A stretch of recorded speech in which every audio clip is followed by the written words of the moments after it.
ನಮಸ್ಕಾರ ಮಕ್ಕಳೇ. ನೀವು ಹಿಂದಿನ ತರಗತಿಯಲ್ಲಿ ಈಸೂರು ಸ್ವಗತ ಪಾಠವನ್ನ ನೀವೇನ್ ಮಾಡಿದಿರಿ, ಓದಿದಿರಿ. ನೀವು ಓದುವುದರ ಜೊತೆಗೆ ಆ ಊರಿನ ಒಂದು ನೋವನ್ನ ನೀವು ತಿಳಿದುಕೊಂಡಿದ್ದೀರಿ. ಹಾಗಾದ್ರೆ ಇಂದಿನ ತರಗತಿಯೊಳಗಡೆ ಮುಂದಿನ ಭಾಗವನ್ನ ನಾವು ಅಧ್ಯಯನವನ್ನ ಮಾಡೋಣ ಮಕ್ಕಳೇ. ಆ ಈಸೂರು ಅನ್ನುವಂತಹ ಊರನ್ನ ಬ್ರಿಟಿಷರು ಆಳ್ವಿಕೆ ಮಾಡ್ತಾ ಇರ್ತಾರೆ. ನಂತರ ಅಲ್ಲಿರ್ತಕ್ಕಂಥ ಜನ ಎಲ್ರೂ ಕೂಡ ಏನ್ ಮಾಡಿರ್ತಾರೆ, ಬ್ರಿಟಿಷರ ಗುಲಾಮರಾಗಿ ಕೆಲಸವನ್ನ ಮಾಡ್ತಾ ಇರ್ತಾರೆ. ತುಂಬಾನೇ ನೋವು ಹಿಂಸೆಗಳನ್ನ ಏನ್ ಮಾಡ್ತಾ ಇರ್ತಾರೆ, ಅನುಭವಿಸ್ಬೇಕಾಗಿರುತ್ತೆ. ಬ್ರಿಟಿಷರನ್ನು ಭಾರತದಿಂದ ಓಡಿಸ್ಬೇಕು ಅಂತ ಹೇಳಿ ನಾವು ಸ್ವತಂತ್ರರಾಗ್ಬೇಕು ಅಂದ್ರೆ ಬ್ರಿಟಿಷರನ್ನ ನಾವು ಭಾರತ ಬಿಟ್ಟು ತೊಲಗಿಸ್ಬೇಕು ಅಂತ ಎಲ್ಲ ಅಲ್ಲಿರ್ತಕ್ಕಂಥ ಜನ ಏನ್ ಮಾಡ್ತಾರೆ, ಚಿಂತನೆ ಒಳಗಾಗ್ತಾರೆ, ಮತ್ತೆ ಛಲವನ್ನ ತೊಡ್ತಾರೆ. ಈಗ ಎಲ್ಲ ಭಾರತೀಯರನ್ನ ನಾವು ತೊಲಗಿಸ್ಬೇಕಂದ್ರೆ ನಮ್ಮ ಭಾರತೀಯರ ಮನಸ್ಸಿನಲ್ಲಿ ನಾವೇನ್ ಮಾಡ್ಬೇಕು, ನಾವು ಸ್ವತಂತ್ರರಾಗ್ಬೇಕು ಅನ್ನೋ ಒಂದು ಬೀಜವನ್ನ ನಾವು ಬಿತ್ತಬೇಕು ಅಂತ ಹೇಳ್ತಾರೆ ಮಕ್ಕಳೇ. ಮಹಾತ್ಮ ಗಾಂಧಿಯವರು ಏನ್ ಮಾಡ್ತಾರೆ, ಬ್ರಿಟಿಷರೇ ಭಾರತ ಬಿಟ್ಟು ತೊಲಗಿ ಅನ್ನುವ ಒಂದು ಚಳುವಳಿಯನ್ನ ಆರಂಭ ಮಾಡ್ತಾರೆ. ಆ ಒಂದು ಚಳುವಳಿಯನ್ನ ನೋಡಿರ್ತಕ್ಕಂತ ಎಲ್ಲ ಜನರು ಕೂಡ ಆ ಒಂದು ಚಳುವಳಿಯನ್ನ ನೋಡಿ ನಾವು ಕೂಡ ಅವರಂತೆ ನಮ್ಮ ಊರಿನ ಜನತೆಗೋಸ್ಕರ ನಾವು ಕೂಡ ಚಳುವಳಿಗಳನ್ನ ಮಾಡಬೇಕು ಅಂತ ಹೇಳಿ ಪ್ರೇರಿತರಾಗಿ ನನ್ನ ಜನತೆ ಬ್ರಿಟಿಷ್ ಸರ್ಕಾರಕ್ಕೆ ತೆರಿಗೆ ಕೊಡದಂತೆ ಚಳುವಳಿ ನಡೆಸಿದ್ದರು. ಮಕ್ಕಳೇ, ತೆರಿಗೆ ಅಂದ್ರೆ ನಾನು ನಿಮ್ಗೆ ಹೇಳಿದ್ದೀನಿ, ಹೌದಾ? ಗುಲಾಮರಾಗಿ ದುಡಿಸ್ಕೊಳ್ತಾ ಇರ್ತಾರಲ್ವಾ ಬ್ರಿಟಿಷರು, ಅವರಿಗೆ ನಾವು ದುಡಿದಿರುವಂತಹ ಹಣವನ್ನ ಅವರಿಗೆ ಬಡ್ಡಿ ತರ ನಾವೇನ್ ಮಾಡೋದು, ಅವರಿಗೆ ಕೊಡೋದು. ನನ್ನ ಜನತೆಯನ್ನು ಬ್ರಿಟಿಷ್ ಸರ್ಕಾರದಿಂದ ಮುಕ್ತಿ ಹೊಂದಬೇಕು ಅಂದ್ರೆ ನಾನು ಕೂಡ ಚಳುವಳಿಯನ್ನ ಮಾಡಬೇಕು. ಅಧಿಕಾರಿಗಳಿಗೆ ಹೆದರದಂತೆ ಜನರಿಗೆ ಕರೆ ಕೊಟ್ಟರು. ಬ್ರಿಟಿಷ್ ಅಧಿಕಾರಿಗಳಿಗೆ ನೀವು ಯಾರು ಹೆದರುವ ಅಗತ್ಯವಿಲ್ಲ ಅಂತ ಹೇಳಿ ಎಲ್ಲ ಜನರಿಗೂ ಕೂಡ ಕರೆಯನ್ನ ಕೊಡ್ತಾರೆ. ಸರ್ಕಾರಿ ಅಧಿಕಾರಿಗಳಿಗೆ ಕಚೇರಿಗಳಿಗೆ ಧಿಕ್ಕಾರ ಕೂಗಿದರು. ಆಗ ಗುಲಾಮರಾಗಿರ್ತಕ್ಕಂಥ ನಾವು ಬ್ರಿಟಿಷ್ ಸರ್ಕಾರ ಇತ್ತು, ಅದಕ್ಕೆ ಬ್ರಿಟಿಷ್ ಸರ್ಕಾರದ ಅಧಿಕಾರಿಗಳಿಗೆ ನಾವು ಹೋಗಿ ಧಿಕ್ಕಾರವನ್ನ ಕೂಗ್ತಾರೆ ಮಕ್ಕಳೇ. ಯಾವಾಗ ಅಂದ್ರೆ 25 ಸೆಪ್ಟೆಂಬರ್ 1947ರಂದು ಬ್ರಿಟಿಷ್ ಸರ್ಕಾರದ ಅಧಿಕಾರವನ್ನ ಏನ್ ಮಾಡ್ತಾರೆ, ತಿರಸ್ಕರಿಸ್ತಾರೆ ಮಕ್ಕಳೇ. ತಿರಸ್ಕರಿಸಿ ನಾವೇನ್ ಮಾಡ್ತೀವಿ, ನೀವು ಎಷ್ಟೇ ಊರುಗಳನ್ನ ನಮಗೆ ಕೊಟ್ರು ನಾವೇನ್ ಮಾಡಲ್ಲ, ನಾವು ವಾಸಿಸುವಂತಹ ಊರು ಈಸೂರನ್ನು ನಾವು ಬಿಡೆವು ಅಂತ ಹೇಳಿ ಜನರು ಮುಗಿಲು ಮುಟ್ಟುವಂತೆ ಘೋಷಣೆಯನ್ನ ಮಾಡ್ತಾರೆ ಮಕ್ಕಳೇ. ಮುಗಿಲು ಮುಟ್ಟುವಂತೆ ಅಂದ್ರೆ ತಮ್ಮ ಮನಸ್ಸಿನಲ್ಲಿ ಎಷ್ಟು ರೋಷವಿರುತ್ತೋ ಅಷ್ಟು ಜೋರಾಗಿ ಅವರು ಏನ್ ಮಾಡ್ತಾರೆ, ಕೂಗುತ್ತಾ ಮುಗಿಲು ಮುಟ್ಟುವವರೆಗೂ ನಾವು ಏಸೂರು ಕೊಟ್ಟರು ಈಸೂರನ್ನು ಬಿಡೆವು ಅಂತ ಹೇಳಿ ಏನ್ ಮಾಡ್ತಾರೆ, ಅವರು ಘೋಷಣೆಯನ್ನ ಮಾಡ್ತಾರೆ ಮಕ್ಕಳೇ. ನನ್ನನ್ನ ಸ್ವತಂತ್ರ ಹಳ್ಳಿ ಎಂದು ಸಾರಿರಿ ಅಂದ್ರೆ ನನ್ನ ಫಸ್ಟ್ ನೀವು ಸ್ವತಂತ್ರರಾಗಿ ಮಾಡ್ರಿ ಅಂತ ಹೇಳಿ ಘೋಷಣೆಯನ್ನ ಮಾಡ್ತಾರೆ ಮಕ್ಕಳೇ. ನಂತರ ನಾವೇನ್ ಮಾಡ್ತೀವಿ, ನಮ್ಮದೇ ಆದಂತಹ ಸರ್ಕಾರವನ್ನ ರಚಿಸಿ ಗ್ರಾಮವನ್ನ ಅಂದ್ರೆ ಗ್ರಾಮದ ಆಡಳಿತವನ್ನ ನಡೆಸ್ತೀವಿ ಅಂತ ಹೇಳಿ ಎಲ್ಲ ಜನರು ಕೂಡ ಏನ್ ಮಾಡ್ತಾರೆ ಮಕ್ಕಳೇ, ಪಣ ತೊಡ್ತಾರೆ.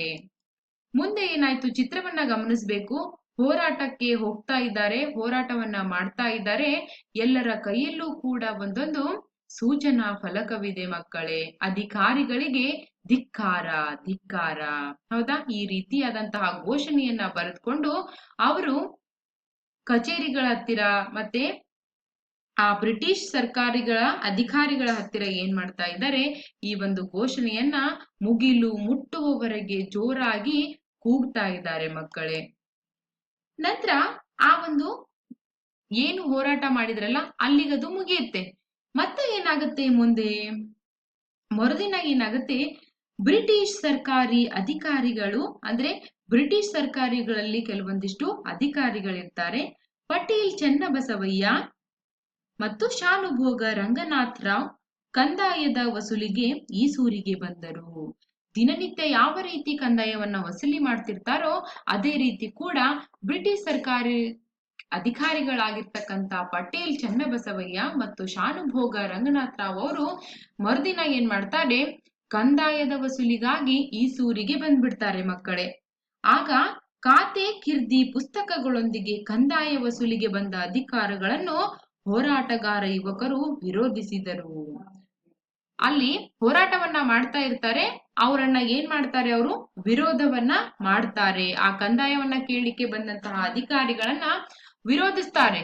ಏನಂತ ವಿರೋಧ ಮಾಡ್ತಾರೆ, ನೀವಿಲ್ಲಿ ತೆರಿಗೆಯನ್ನ ಇಸ್ಕೊಳ್ಳೋ ಹಾಗಿಲ್ಲ, ನಾವು ತೆರಿಗೆಯನ್ನ ಕೊಡಲ್ಲ ಅಂತ ಹೇಳಿ ಅವ್ರ ಕೈಯಲ್ಲಿ ಹಿಡ್ಕೊಂಡು ಬಂದಿರತಕ್ಕಂತ ಖಾತೆ ಕಿರ್ದಿ ಪುಸ್ತಕಗಳನ್ನ ಏನ್ ಮಾಡ್ಬಿಡ್ತಾರೆ, ಅಲ್ಲಿ ರೊಚ್ಚಿಗೆದ್ದಂತಹ ಜನ ಕಿತ್ಕೊಂಡ್ಬಿಡ್ತಾರೆ ಮಕ್ಕಳೇ. ನಂತರ ರಾಜೀನಾಮೆ ಕೊಡಿ, ಗಾಂಧಿ ಟೋಪಿ ಧರಿಸಿ ಎಂದು ವಿನಂತಿಸಿದರು. ಅಲ್ಲಿ ಬಂದಿರತಕ್ಕಂತ ಬ್ರಿಟಿಷ್ ಅಧಿಕಾರಿಗಳಿಗೆ ಏನಂತ ಹೇಳ್ತಾರೆ, ಏನಂತ ವಿನಂತಿಸ್ಕೊಳ್ತಾರೆ ಅಂದ್ರೆ, ನೀವು ಈ ಹುದ್ದೆಯಿಂದ ರಾಜೀನಾಮೆ ಕೊಡಿ, ಈ ಕೆಲಸಕ್ಕೆ ನೀವು ರಾಜೀನಾಮೆ ಕೊಟ್ಟು ನಮ್ಮ ಮಹಾತ್ಮ ಗಾಂಧೀಜಿಯವರ ಟೋಪಿಯನ್ನ ನೀವು ಧರಿಸ್ಬೇಕು ಅಂತ ವಿನಂತಿ ಮಾಡ್ಕೋತಾರೆ. ನಂತರ ಆ ಬ್ರಿಟಿಷ್ ಅಧಿಕಾರಿಗಳ ಮಧ್ಯೆ ರೊಚ್ಚಿಗೆದ್ದ ಈಸೂರು ಏನ್ ಜನ ಇರ್ತಾರಲ್ಲ, ಅವರ ಇಬ್ಬರ ನಡುವೆ ಮಾತಿನ ಚಕಮಕಿ ನಡೆಯುತ್ತದೆ. ಅಂದ್ರೆ ಒಬ್ಬರ ನಂತರ ಒಬ್ರು ಅದೇ ರೀತಿ ಏನ್ ಮಾಡ್ತಾರೆ, ಮಾತನ್ನ ಆಡ್ತಾರೆ ಮಕ್ಕಳೇ. ನಂತರ ವಿನಂತಿಗೆ ಒಪ್ಪದ ಅಧಿಕಾರಿಗಳಿಂದ ಹೋರಾಟಗಾರರು ಖಾತೆ ಕಿರ್ದಿ ಪುಸ್ತಕಗಳನ್ನು ಕಸಿದುಕೊಂಡರು. ಅವರು ವಿನಂತಿ ಮಾಡ್ಕೋತಾರೆ, ದಯವಿಟ್ಟು ನೀವು ರಾಜೀನಾಮೆ ಕೊಟ್ಟು ನೀವು ಗಾಂಧಿ ಟೋಪಿಯನ್ನ ಧರಿಸ್ರಿ ಅಂತ ವಿನಂತಿ ಮಾಡ್ಕೊಂಡಾಗ, ಮಾತಿನ ಚಕಮಕಿ ನಡೆದಾಗ ಆ ವಿನಂತಿಗೆ ಬ್ರಿಟಿಷ್ ಅಂದ್ರೆ ಸರ್ಕಾರಿ ಅಧಿಕಾರಿಗಳು ಒಪ್ಪದೇ ಇಲ್ವಲ್ಲ, ಅದಕ್ಕೆ ಏನ್ ಮಾಡ್ತಾರೆ, ಅವ್ರ ಕೈಯಲ್ಲಿರ್ತಕ್ಕಂಥ ಖಾತೆಯನ್ನ, ಕಿರ್ದಿಯನ್ನ, ಪುಸ್ತಕಗಳನ್ನ ಏನ್ ಮಾಡ್ತಾರೆ, ಆ ಈಸೂರು ಜನರು ಕಸಿದ್ಕೊಂಡ್ ಬಿಡ್ತಾರೆ. ಅಧಿಕಾರಿಗಳು ಸೋತ್ ಬಿಡ್ತಾರೆ ಮಕ್ಕಳೇ. ಆಗ ಅದಕ್ಕೆ ತಾವು ತಂದಂತಹ ಪುಸ್ತಕಗಳನ್ನು ಮತ್ತೆ ಅವರು ಹಿಂತಿರುಗಿ ಪಡೆಯಲಾರದೆ ಅಲ್ಲಿಂದ ಅವರು ಹೋಗ್ಬಿಡ್ತಾರೆ. ಅಲ್ಲಿಂದ ಏನೋ ಹೋದ್ರು, ಮುಂದೇನಾಯ್ತು, ಹೋರಾಟ ಅಷ್ಟಕ್ಕೆ ನಿಲ್ಲಲಿಲ್ಲ. ಅಲ್ಲಿಗೆ ಹೋರಾಟ ನಿಲ್ಲಿಲ್ಲ. ಯಾಕಂದ್ರೆ ಇಲ್ಲಿ ನಡೆದಿರ್ತಕ್ಕಂತ ಎಲ್ಲ ಒಂದು ಘಟನೆಯನ್ನ ಅವ್ರು ಏನ್ ಮಾಡ್ತಾರೆ, ಅಲ್ಲಿಗೆ ಹೋಗಿ ಹೇಳ್ತಾರೆ. ಹೋರಾಟ ಅಲ್ಲಿಗೆ ನಿಲ್ಲಲಿಲ್ಲ. ಮುಂದೆ ಏನಾಯ್ತು, 1942 ಸೆಪ್ಟೆಂಬರ್ 27ರಂದು ಸಂಜೆ ಏನಾಗುತ್ತೆ, ಎಲ್ಲಾ ಗ್ರಾಮಸ್ಥರು ಅಲ್ಲೇ ಈಸೂರಿನಲ್ಲಿರ್ತಕ್ಕಂತ ಒಂದು ವೀರಭದ್ರ ದೇವಸ್ಥಾನದ ಮುಂದಿನ ಅಂಗಳದಲ್ಲಿ ಒಂದು ಧ್ವಜ ಇರುತ್ತೆ, ಅದ್ರ ಕೆಳಗೆ ಏನ್ ಮಾಡ್ತಾರೆ, ಗುಪ್ತ ಸಭೆಯನ್ನ ನಡೆಸ್ತಾರೆ. ಗುಪ್ತ ಸಭೆ ಅಂದ್ರೆ ಅದನ್ನ ಎಲ್ರಿಗೂ ಹೇಳೋದಲ್ಲ, ಗುಪ್ತವಾಗಿ ಸಭೆಯನ್ನ ನಡೆಸ್ತಾರೆ. ಭವಿಷ್ಯದ ಪ್ರಜೆಗಳಾದ ಮಕ್ಕಳನ್ನು ಒಳಗೊಂಡ ತಮ್ಮದೇ ಸರ್ಕಾರವನ್ನ ರಚಿಸಿ, ಅವರೆಲ್ಲ ಏನ್ ಮಾಡಿರ್ತಾರೆ, ಭವಿಷ್ಯಕ್ಕೋಸ್ಕರ ಅವರಲ್ಲೇ ಕೆಲವೊಂದಿಷ್ಟು ಮಕ್ಕಳನ್ನ ಒಳಗೊಂಡು ತಮ್ಮದೇ ಆಗಿರ್ತಕ್ಕಂಥ ಸರ್ಕಾರವನ್ನ ರಚಿಸಿ ಊರ ರಕ್ಷಣೆಗೆ ಏನ್ ಮಾಡ್ತಾರೆ, ಪಣ ತೊಟ್ಟು ನಿಲ್ತಾರೆ ಮಕ್ಕಳೇ. ಯಾವ ಯಾವ ಮಕ್ಕಳು ಈ ಒಂದು ಸರ್ಕಾರವನ್ನ ರಚಿಸ್ತಾರೆ ಅಂದ್ರೆ, ಸಾಹುಕಾರ್ ಜಯಣ್ಣನವರು ಮತ್ತು ಅವರನ್ನ ಅಮಾಲ್ದಾರನನ್ನಾಗಿ ನೇಮಿಸ್ತಾರೆ, ಮಲ್ಲಪ್ಪಯ್ಯನನ್ನ ಪೊಲೀಸ್ ಅಧಿಕಾರಿಯನ್ನಾಗಿ ನೇಮಿಸ್ತಾರೆ. ಇವರೊಂದಿಗೆ ಇತರ ಮಕ್ಕಳು ಕೂಡ ಸೇರ್ಕೊಳ್ತಾರೆ ಮಕ್ಕಳೇ.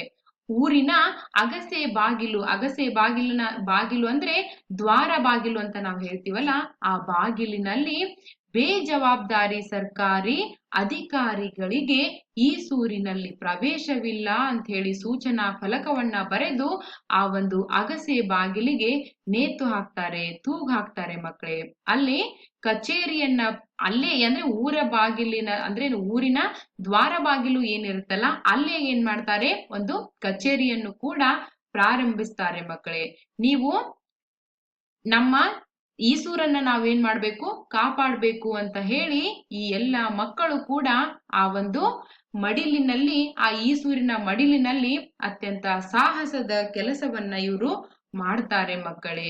ಈಗ ಪುಟ ಸಂಖ್ಯೆ 39ರವರೆಗೂ ನೀವು ಇಂದಿನ ತರಗತಿಯಲ್ಲಿ ತಿಳಿದುಕೊಂಡ್ರಿ. ಇದರ ಮುಂದಿನ ಭಾಗವನ್ನ ನಾವು ಮುಂದಿನ ತರಗತಿಯಲ್ಲಿ ನೋಡೋಣ. ಮತ್ತೆ ಈ ಪಾಠದಲ್ಲಿ ಬರ್ತಕ್ಕಂಥ ಸಜಾತಿ ಮತ್ತು ವಿಜಾತಿ ಪದಗಳನ್ನ, ಅದರ ಜೊತೆಗೆ 5 ವಿರುದ್ಧಾರ್ಥಕ ಪದಗಳನ್ನ ನೀವು ಬರೆಯಬೇಕು ಮಕ್ಕಳೇ. ಮತ್ತೆ ಮುಂದಿನ ವಿವರಣೆಯೊಂದಿಗೆ ನಾನು ಭೇಟಿಯಾಗ್ತೀನಿ. ಧನ್ಯವಾದಗಳು.